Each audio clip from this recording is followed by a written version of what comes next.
Welcome to the FightBallShow, and we're going to be breaking down some upcoming UFC main events. Starting with Merab Dvalishvili, with all due respect, and Sean O Malley. We all know this is a rematch going into the second fight. Again, for the title, Sean O Malley lost his belt to Merab, and now he's going to be trying to reclaim that. Can he do it? We will find out. We already know Sean O Malley is the boy. He is the boy. He comes with the sleek moves, with the pink hair, with the multicolored hair, with the pink Lambo. He's got all of that. But has he got what it takes to beat Merab in the ring? My cat says no. Actually, my cat says yes. Theo, Sean O Malley has got it right. Yeah, Sean O Malley has got it. Sean O Malley is coming in 18 wins, 2 losses. While Merab has got 19 wins, 4 losses. Sean O Malley coming in at 5'11", Merab at 5'6", big height difference. But we all know how this is going to go. Merab is going to try and sniff his crotch. Let's not act like we don't know what's happening. He's going to try and sniff his crotch. Sean O Malley is going to try and get back to his feet and bang him on the feet. The other one was judge's decision. You can say it went either way, but at the end of the day, the judges gave it to Merab for a reason, and it's the wrestling. Can Sean O Malley deal with the wrestling of Merab? We're going to find out. It's a case of him making sure that he's not on the ground for too long, because if you attack someone on the feet for the first 2 minutes and you win, and for the next 2.5 minutes, it's them on top of you without any damage, it still doesn't look good, especially if the round ends that way. I like Sean O Malley, so I'm going to go with Sean O Malley, but I know it's going to be a tough fight for him because Merab is an engine.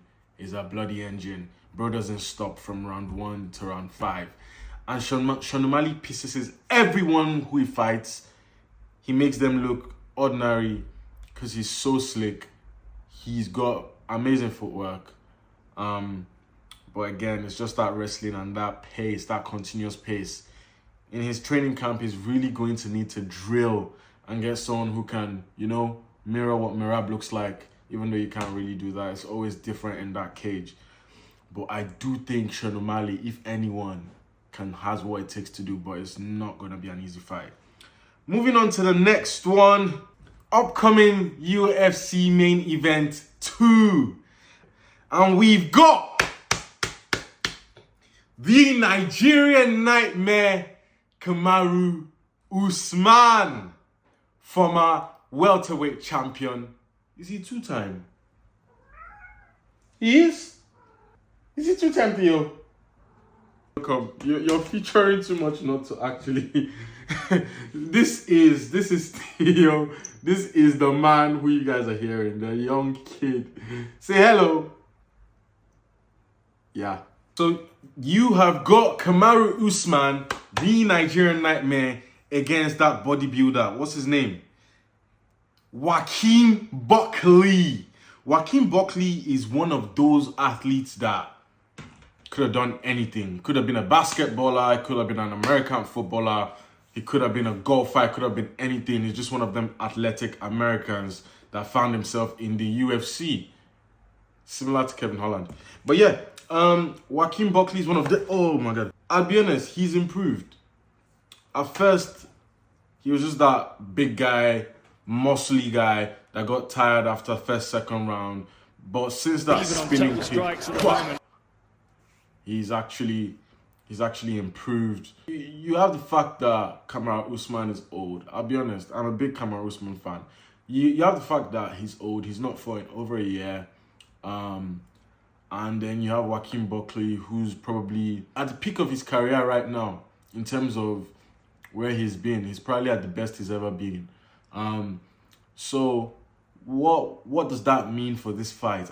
Joaquin Buckley is going to get his head jabbed throughout the whole flipping fight from round 1 to the end. I think he's going to get knocked out with Kamaru Usman's jabs. I think Kamaru Usman has the best jab in the UFC, especially from someone who didn't come from a boxing or a striking background. He's definitely got the best strike. Look at how he put Gilbert Burns down with the jab. Look at how he fought Colby Covington with the jab. His jab, trained under Trevor Whitman, has just become perfect. He just sticks it out. He doesn't put any power in it. He just sticks it out. And the jab does the job. So I think on this one, the jab is going to do the job.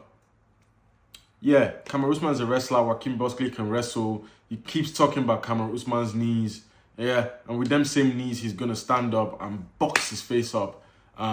This is what I'd like to see. I'm just hoping that they don't actually beat my Kamaru Usman because, yeah, it's going to be a tough fight. Joaquin Buckley is looking really good. I've seen some of his posts. He's looking really good. But we all know that you can make videos for the gram, and when you step into that cage, it's different. You understand? Your coaches can't help you. Your mama can't help you. Your dad can't help you. Your training partner can't help you. You're the only one that can help yourself. Let's look at their stats. So we've got Kamaru Usman, 20 wins, 4 losses. Joaquin Buckley, 21 wins, 6 losses. To be fair, he's got a really good record, Joaquin Buckley, and he actually has the experience. Kamaru Usman is obviously ranked number 5, while Joaquin is number 7. Joaquin beats Kamaru Usman, and we know that probably one more fight to the title, if not straight away. Because, yeah, Kamaru Usman is one of the greatest welterweights to ever do it. He's probably one of my favorite fighters. Reason being, he used to get booed. Like, he used to stamp on your feet when he was fighting. Yeah, that's how he used to win fights. And he slowly adjusted, got better, and started knocking people out. He's knocked Masvidal out of Earth to a different planet. Broke Colby Covington's jaw. Jabbed Gilbert Burns into the ground. Yeah, he's just become a beast. Fought Chimaev, short notice, middleweight, and flipping looked good. If that was 2 more rounds, I'd probably put my money on Kamaru. But yeah, Kamaru's just that guy, man. He's just a beast with his freaking bald-ass head. Yeah, just freaking great, man. Comes with grit. Got that Nigerian culture, you know what I mean? Yes.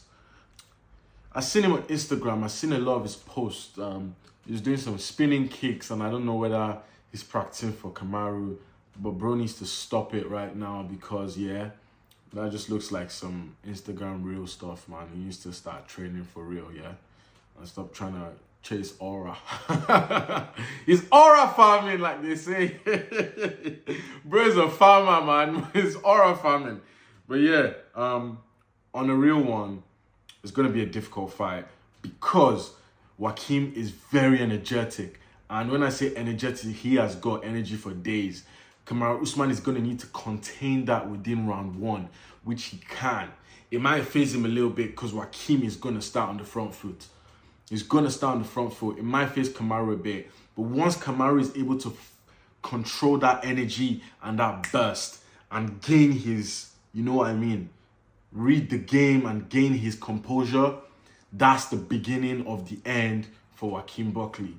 But yeah, is it 5 rounds or 3 rounds? I believe it's 5 rounds. This is 5 rounds.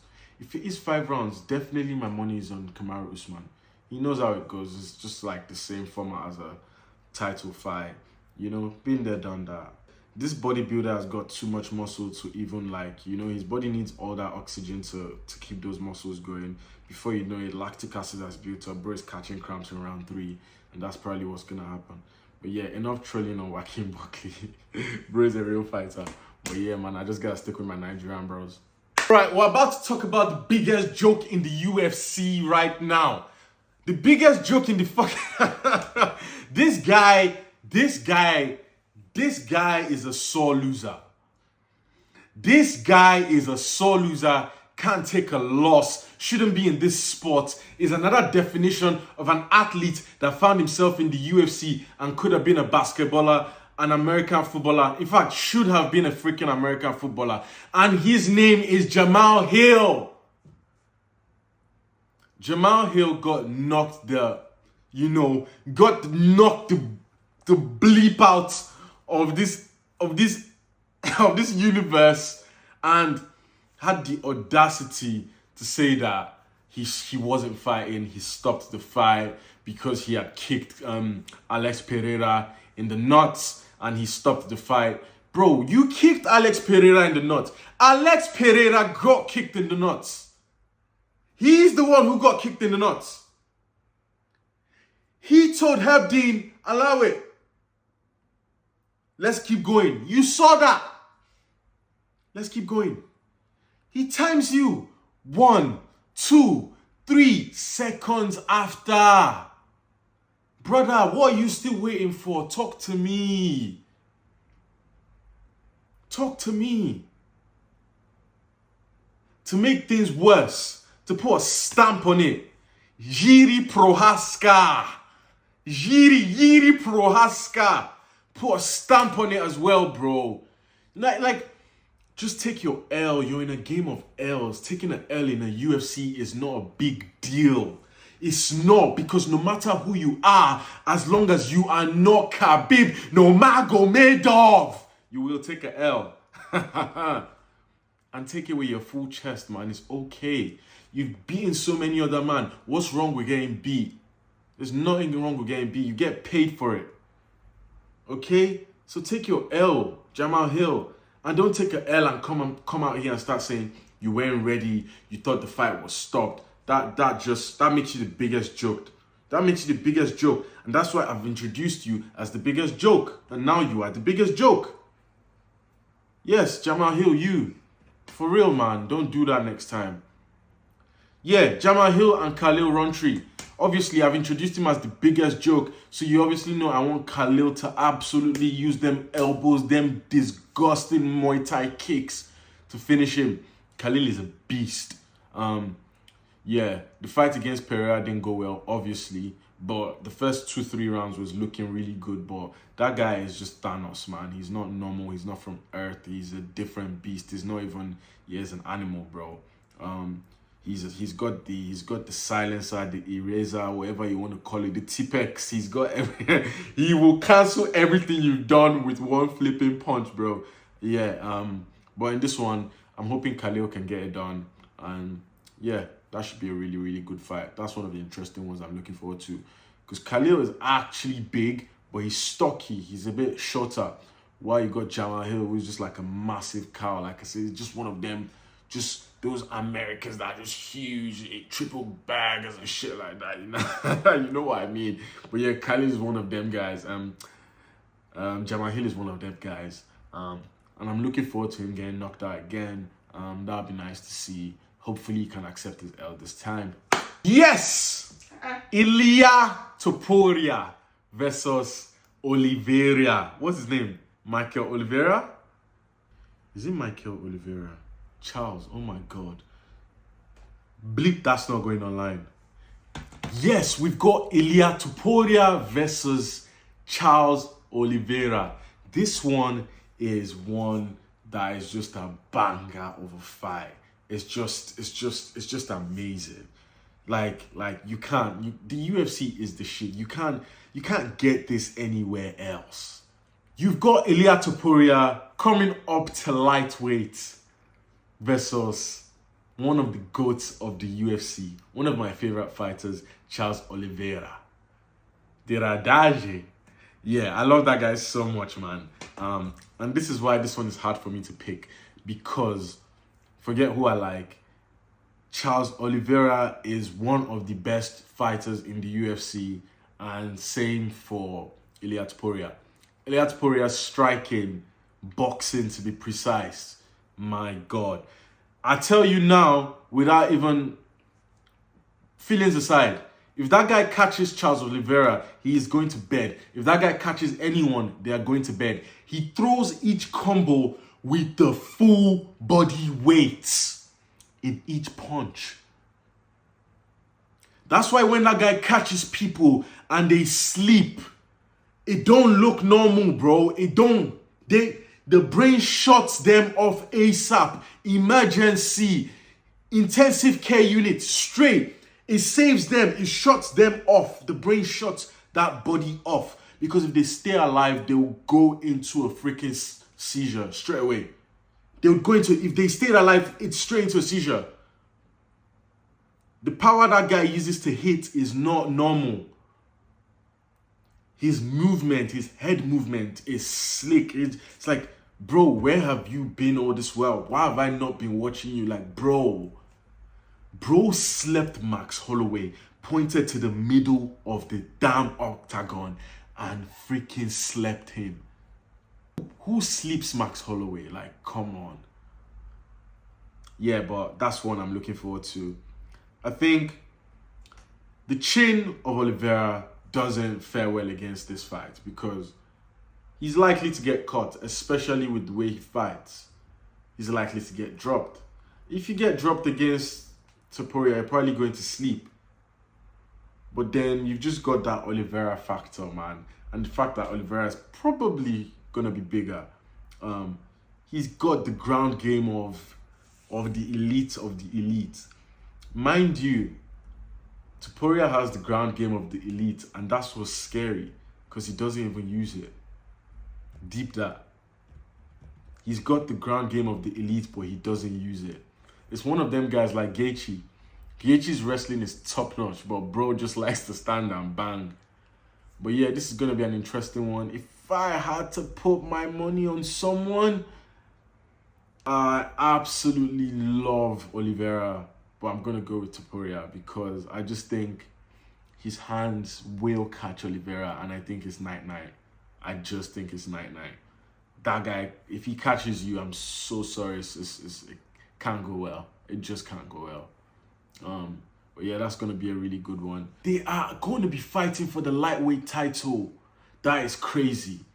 For Oliveira to have the opportunity to actually get the lightweight title. And for Topuria to have that opportunity as well, that is crazy. I'm not going to lie. I'm happy Islam has left that weight class. He's going to chase bigger fish, easier fish as well. Against, who's he fighting? Jack Della Maddalena. Yeah, he's going to face Jack Della Maddalena. Walk in the park, but that's discussion for another day. That's discussion for another day. But yeah, that's a walk in the park for him. Ilia Topuria, undefeated, 16-0 against one of the greatest of all time, Charles Oliveira. 35 wins, 10 losses. That is just insane. Yeah, this is going to be a very crazy one. I can't wait to watch that fight.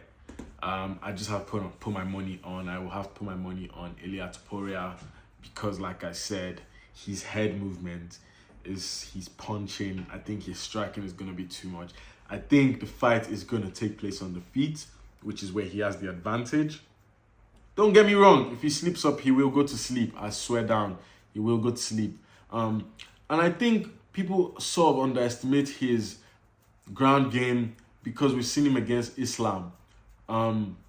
Let's see him against, like, we've seen him against people like Dariush, where he absolutely, like, demolishes them, and other people like Chandler. We've seen him with those guys.